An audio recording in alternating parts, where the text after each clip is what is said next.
So welcome to week 7. Bam! Can you believe we made it this far? Anyway, so your objective for today, your question of the day for today is, how can you use the formula for mechanical energy to solve for kinetic energy and potential energy? Okay? And your objective is that by the end of the lesson, I, again meaning you, will be able to use the formula for mechanical energy to calculate kinetic energy, potential energy, or mechanical energy, and you're going to do this on an exit quiz.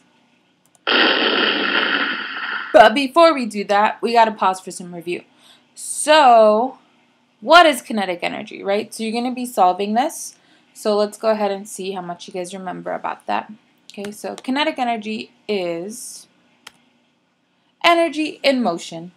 Okay, so like this little skateboarder over here, he has some kinetic energy as he moves down the hill. So congrats if you got that. And then the formula and the units. So for kinetic energy, the formula is equal to 1/2 mass times velocity squared. And the units for kinetic energy are in joules. And so looking at if you want to know how joules comes about, if you look at the mass, okay, that is measured in kilograms, and the velocity is meters per second. However, okay, the velocity is being squared, therefore this actually becomes meters squared. Let me see if I can write on here. Meters squared per second squared. That's a 2. 2. There you go. All right. So joules, therefore, is going to be equal to kilograms times meters squared per second squared. Bam. So we got that one. Now, what is potential energy? Okay, so hopefully I'm putting the little thumbs up, thumbs down. So if you've forgotten this at all, you might want to go back and review. So potential energy is stored energy due to the position of an object. And we talked about 2 different types. The first one was gravitational potential energy. So that's like over here where this rock is hanging over a cliff. And the reason why it has gravitational potential energy, right, is because it's up here. And if it falls, okay, gravity is going to go ahead and take over. And so we use that as part of our calculation. Okay, and this is the one that we're going to focus on.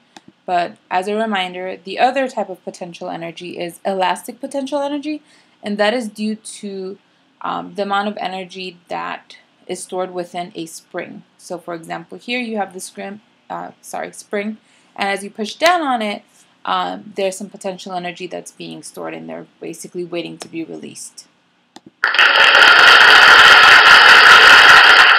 Okay. And the formula for potential energy, or specifically in this case, gravitational potential energy, is equal to mass times gravity times height. And again, energy is always measured in joules. So because this is potential energy, you have joules. Now your mass has kilograms, and there's 1 meter here from your gravity, and there's another meter from your height.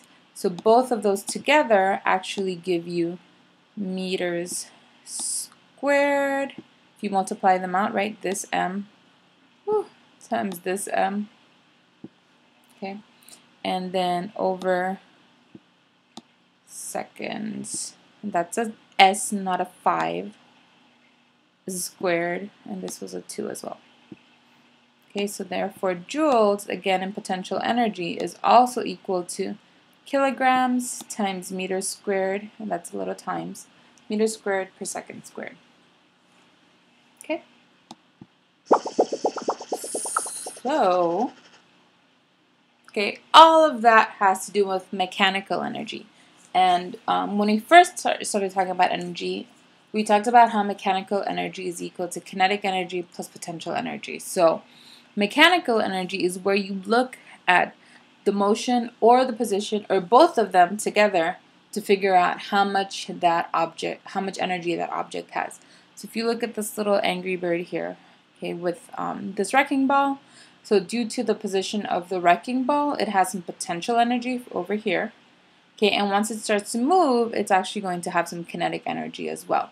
So both of those account for its mechanical energy.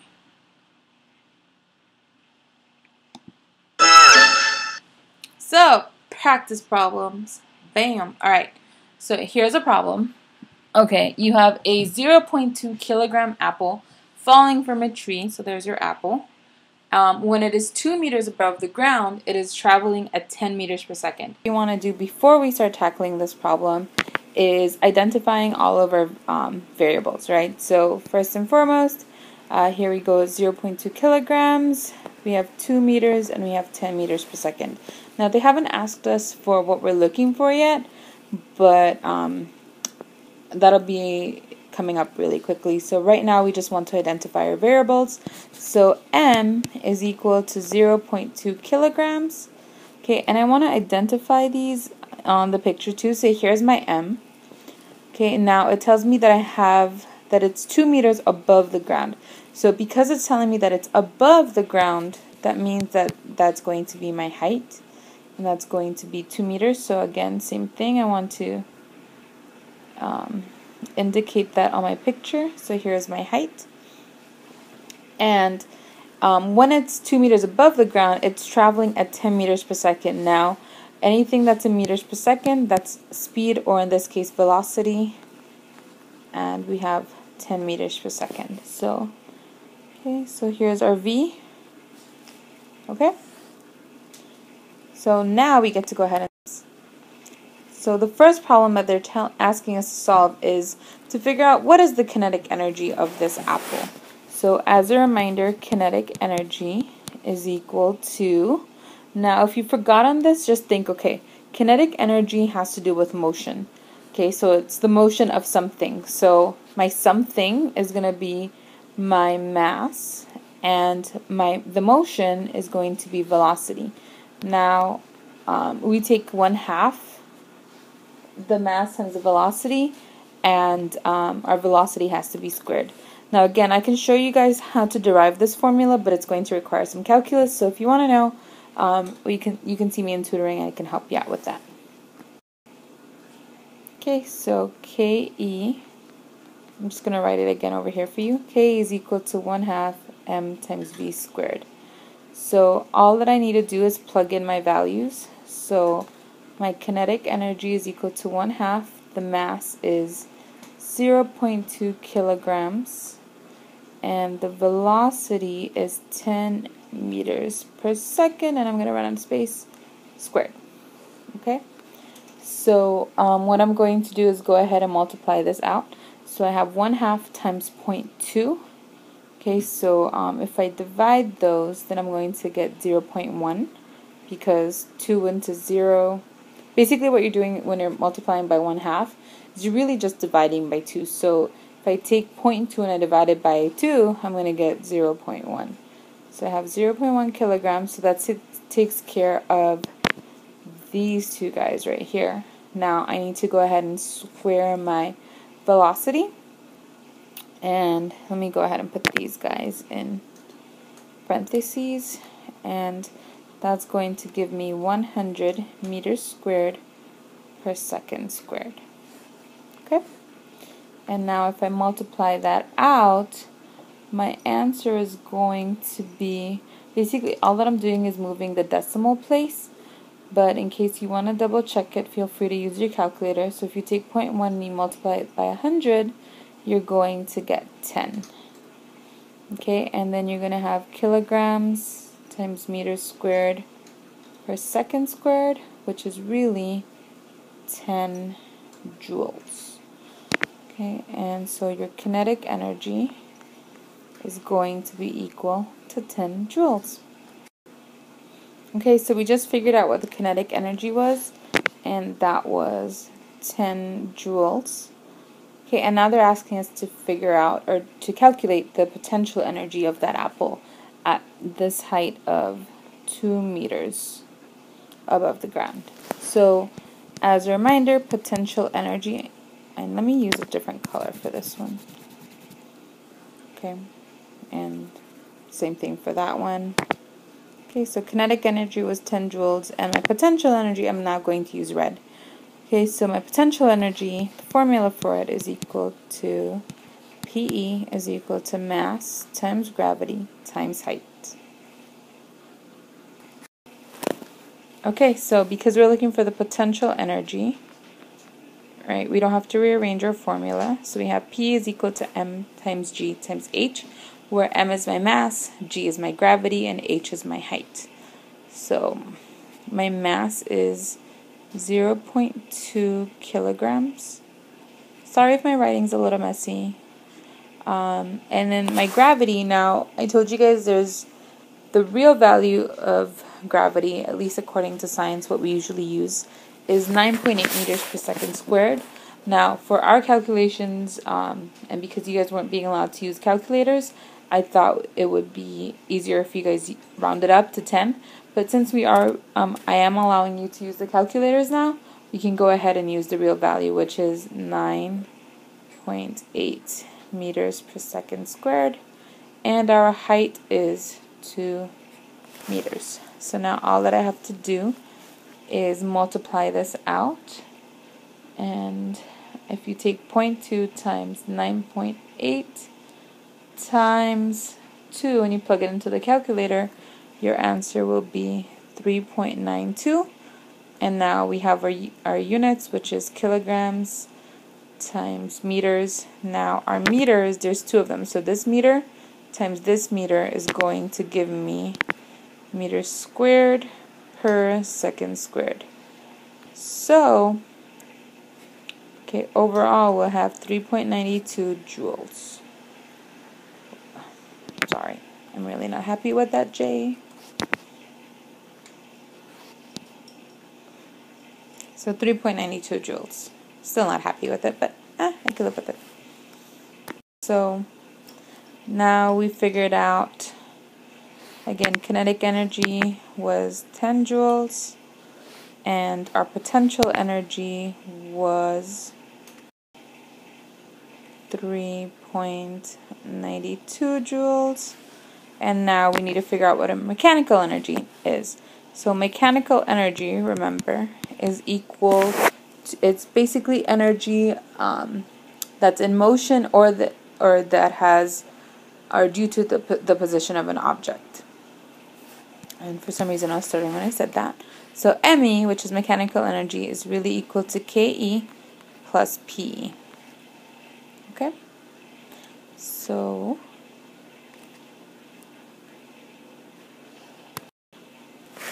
we have ME is equal to KE plus PE.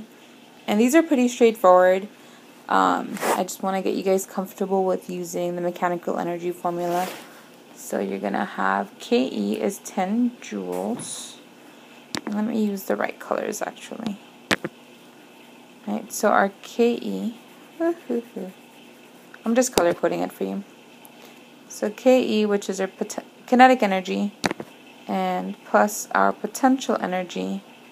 So our kinetic energy that we calculated was 10 joules, and the potential energy that we calculated was 3.92 joules. Now if you add both of those up together, 10 plus 3.92 will give you 13.92 joules. Okay, so again, mechanical energy, or anytime we're talking about energy, it always has to be in joules. In this case, okay, the mechanical energy of this apple due to its motion, right? So as it's falling, and also because it's above, it still hasn't hit the floor, right? So it has this height of 2 meters. Its mechanical energy is going to be equal to 13.92 joules. Okay, so here's our practice problem number 2. So if you have a 60-kilogram rock climber rappelling down a cliff and is moving at 5 meters per second when she is 6 meters off the ground, okay, they're asking us to calculate the kinetic energy, the potential energy, and the mechanical energy. There is one word in here that you may or may not know, so I just want to go ahead and talk about it. So this rappelling word here, basically what that is when people go rock climbing, so they take all the rope, right, and there's someone either at the bottom or at the top, that's helping them get down the mountain. So as they're going down the mountain and they're like basically kind of like pushing themselves off and then like lowering themselves slowly, that's called rappelling.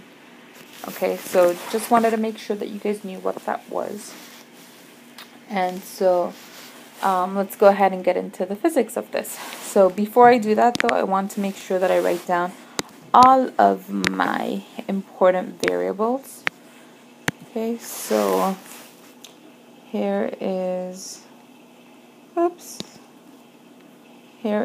our, where was that? 60 kilogram rock climber. Whoops. Here we go. 5 meters per second. Now you may or may not be able to see that yellow. And the rock climber is 6 meters off the ground. So M is equal to 60 kilograms. Okay, 5 meters per second is her velocity. And she is 6 meters above the ground, and that's going to be my height. Now, it really helps to label pictures. So here is my mass. Okay, here's a rock climber. And from here down here, that's going to be our height. And the velocity, the velocity is going to be equal to 5 meters per second. Okay, so that's a little messy, but hopefully you get the drift. Alright, so let's go ahead and get started with our first problem that they're asking us to solve, which is our kinetic energy. Okay, so kinetic energy, again, our formula, KE is equal to 1/2 m times v squared is equal to 1/2. So all I'm going to do is plug in the values. So I've got 1/2. My mass is equal to 60 kilograms. My velocity is 5 meters per second. And all of that has to be squared. So if I take 1/2 and I multiply it by 60, again, if I multiply something by 1/2, it really means that you're dividing by half, or by 2. So really what we have is 30 kilograms. And if you square 5, that gives you 25 meters squared per second squared. So what you end up having is, if you plug it into your calculator, 30 times 25, which is 750 kilograms meters squared per second squared. So none of these are canceling out because obviously there's no other kilogram, no other meters squared or second squared, so you keep all of your units. So therefore, your kinetic energy, or the kinetic energy of your rock climber, is going to be 750 joules.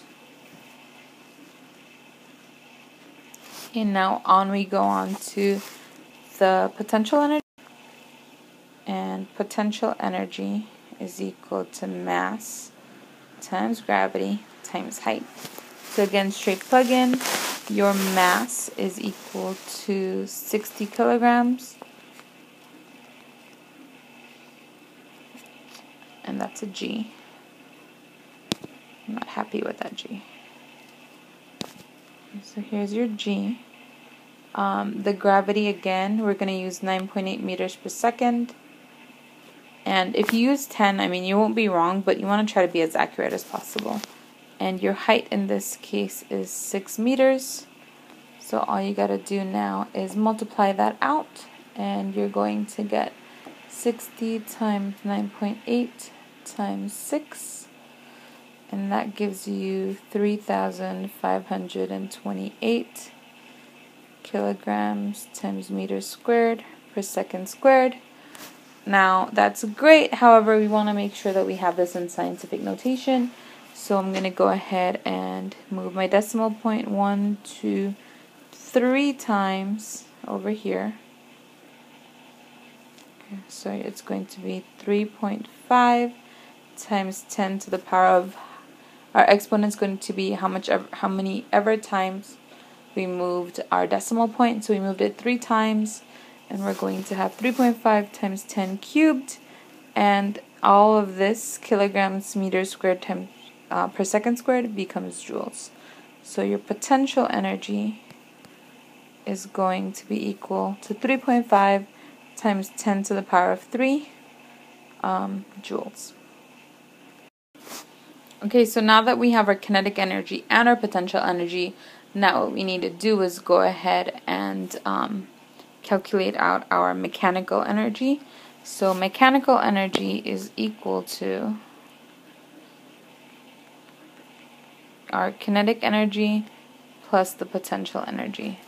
So all that I have to do is plug it in, because I'm looking for mechanical energy and I already have both of these values. Now, I didn't convert my kinetic energy into scientific notation, even though I probably should have.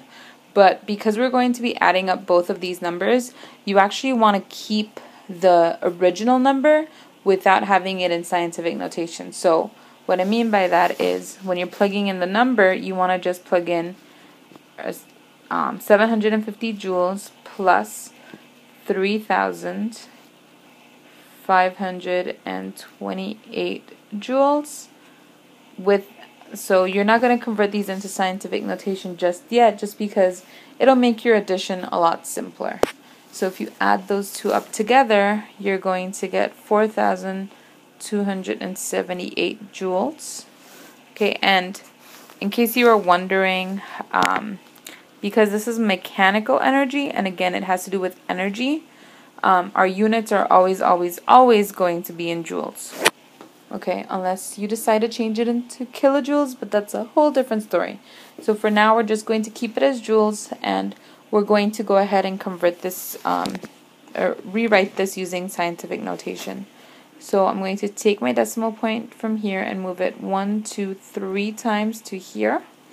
So then my answer would be 4.2, or let's try to keep, try to keep 2 digits after the decimal point, so 4.28 joules. And so your mechanical energy